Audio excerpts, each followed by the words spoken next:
Shalom. First and foremost, I want to give all praises, honor, and glory to Yahweh, Bahasham Yahushai, Bahasham Racha Kodash. Double honors to the elders and the apostles of Great Millstone, and peace and blessings to the elect.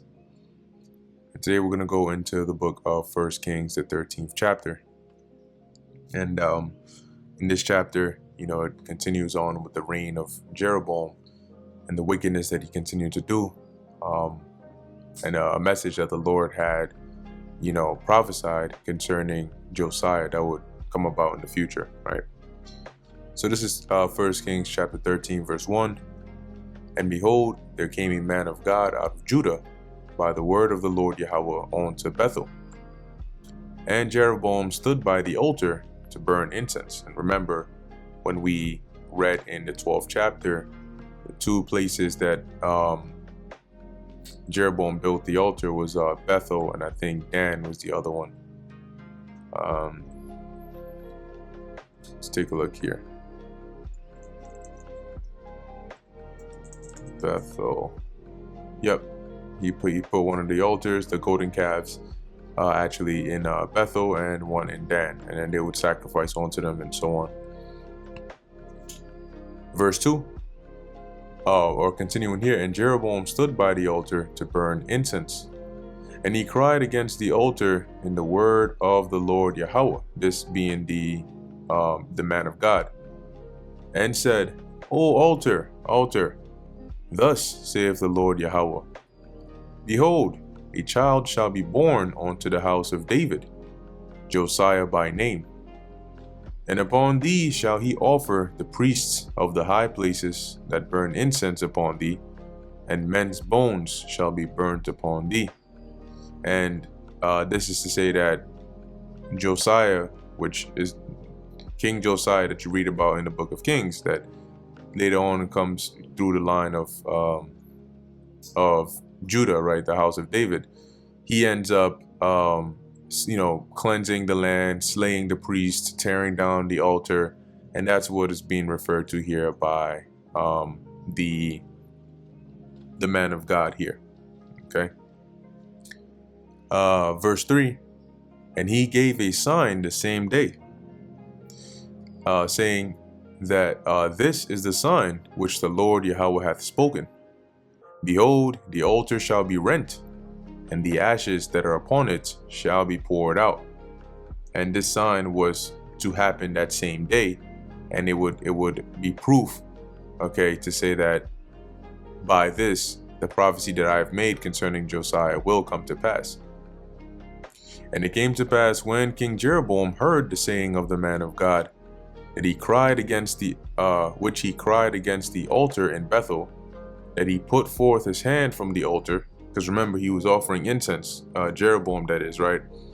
So when he heard the sayings of the man of God, he basically took his hand from the altar to, as it says, saying, lay hold on him, right? To point at the man of God to say, yo, grab him up, catch his ass. And his hand which he put forth against him dried up, so that he could not pull it in again to him. So you can imagine it sort of, shriveled up, became like paralyzed or something, where he couldn't actually even, pull it back. He just stuck with it like that. And the altar also was rent, right? So according to the sign that the man of God gave here, the altar was rent, right? Cracked, broken in half.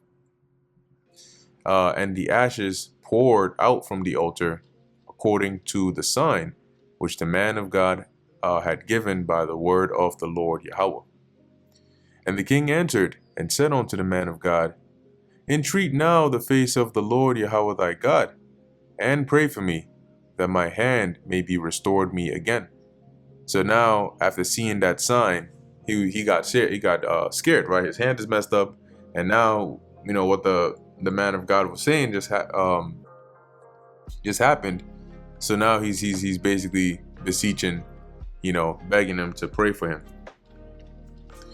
And the man of God besought the Lord Yahweh, and the king's hand was restored him again, and became as it was before. And the king said unto the man of God, come home with me, and refresh thyself, and I will give thee a reward. And the man of God said unto the king, If thou wilt give me half thine house, I will not go with thee. Neither will I eat bread nor drink water in this place. Basically, even if you gave me half of your possessions, your house, I'm still not going to go with you. For so was it charged me by the word of the Lord Yahweh, even, saying, Eat no bread, nor drink water, nor turn again by the same way that thou camest. And the charge here being like this was a commandment that the Lord gave him to say, look, when you go there, don't eat anything, don't drink any water, and don't come back, by the same way that you went. You go one way, you leave another way, end of story. So he went another way and returned not by the way that he came to Bethel. Now there dwelt an old prophet in Bethel, and his sons came and told him all the works that the man of God had done that day in Bethel. Man of God was also another way of saying prophet, back in the day, so to speak. The words which he had spoken against the king, them they told also to their father. And their father said unto them, What way went he? For his sons had seen what way the man of God went, which came from Judah. And he said unto his sons, Saddle me the ass. So they saddled him the ass, and he rode thereon. Basically, they prepared the transportation. And went after the man of God, and found him sitting under an oak. And he said unto him, Art thou the man of God that camest from Judah? And he said, I am. Then he said unto him, Come home with me, and eat bread. And he said, I may not return with thee, nor go in with thee, neither will I eat bread, nor drink water with thee in this place. For it was said to me by the word of the Lord Yahweh, Thou shalt eat no bread, nor drink water there, nor turn again to go by the way that thou camest. So he's telling the old prophet here, who is already from Bethel, I can't come with you. This is what the Lord told me to do. And he said unto him, this is the old prophet replying, I am a prophet also, as thou art. And an angel spake unto me by the word of the Lord Yahweh, saying, Bring him back with thee into thine house, that he may eat bread and drink water. But he lied unto him. So that was the Lord testing the obedience of this prophet. And, well, we'll see what happened, but it's interesting, right? You would say, wait, but the Lord told me not to do any of these things. Then he sends an angel to you specifically to tell you so I can come and eat bread and drink water. That's it. I mean, I could hold it till I get back, right? But anyway, it was all for a purpose, right? So he went back with him and did eat bread in his house and drank water. And it came to pass, as they sat at the table, that the word of the Lord Yahweh came unto the prophet that brought him back. And he cried unto the man of God that came from Judah, saying, Thus saith the Lord Yahweh, Forasmuch as thou hast disobeyed the mouth of the Lord, and hast not kept the commandment which the Lord Yahweh thy God commanded thee, but camest back, and hast eaten bread, and drunk water in this place, of the which the Lord did say to thee, Eat no bread, and drink no water. Thy carcass shall not come unto the sepulchre of thy fathers. So as a penalty, as a result of disobeying the direct words of the Lord that he told you, you're going to die. And like it says, your carcass will not come onto the sepulchre, or like the burying ground, the grave, the tomb of your fathers. And there's a lesson to be learned there as well, right? Which is, we know the Most High is not double-minded, right? We know the Most High doesn't second guess, and being that he says he declares the end from the beginning, if he then gave you a commandment explicitly, like in the case of this prophet, then that's exactly what he meant, right? Another example is Saul, right? When Saul, which we'll get to in due time, but the Lord gave Saul a commandment, he went and did something otherwise, and that was it for him too. Verse 23, and it came to pass after he had eaten bread, and after he had drunk, that he saddled for him the ass, to wit, for the prophet whom he had brought back. So he prepared, the ass, the donkey, for the prophet to take back on his way back. And when he was gone, a lion met him by the way, and slew him, and his carcass was cast in the way, and the ass stood by it. The lion also stood by the carcass. So you can imagine this, right? He's going, and a lion pulls up, all wild and ferocious, haven't been commanded by the Lord, that is, and it basically killed him. But it didn't eat his body. It didn't do any, just killed him, maybe pounced, caught him off of the ass. You know how lions like to attack, and they're pretty strong and heavy too.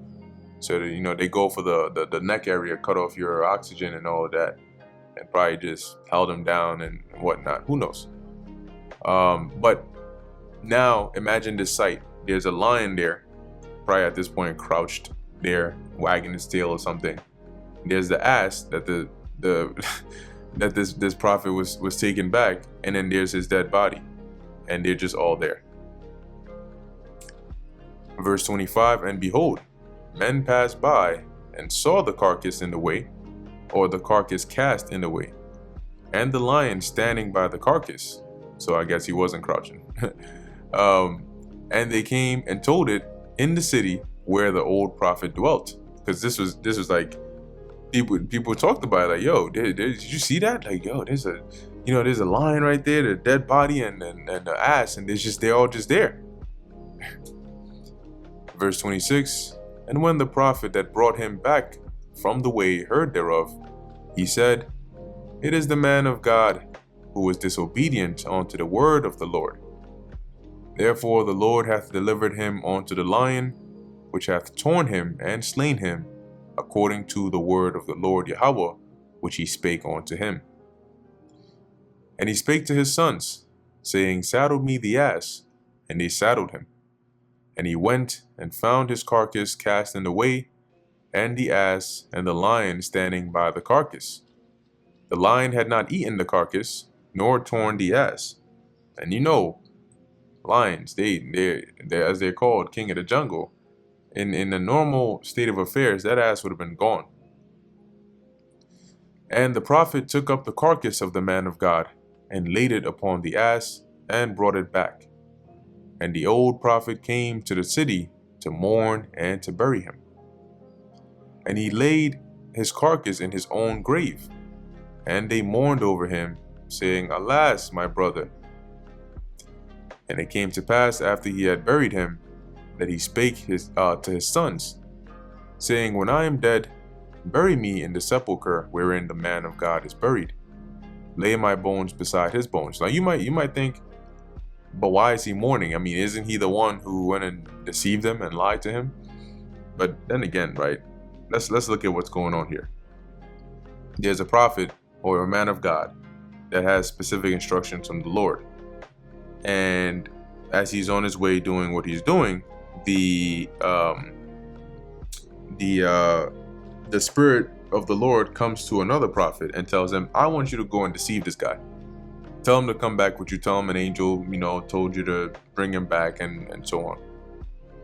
Now, the Lord is testing the first man of God and also testing the second one, because what do you think would happen if he says, okay, as a result of this guy not listening to my word, now he's going to be slain in the way, and you're going to go and not listen to my word either? What do you think is going to happen to you? So really, he didn't really have much of a choice. Being a prophet, the Lord told him, this is what I want you to go and do. That's exactly what he had to go and do.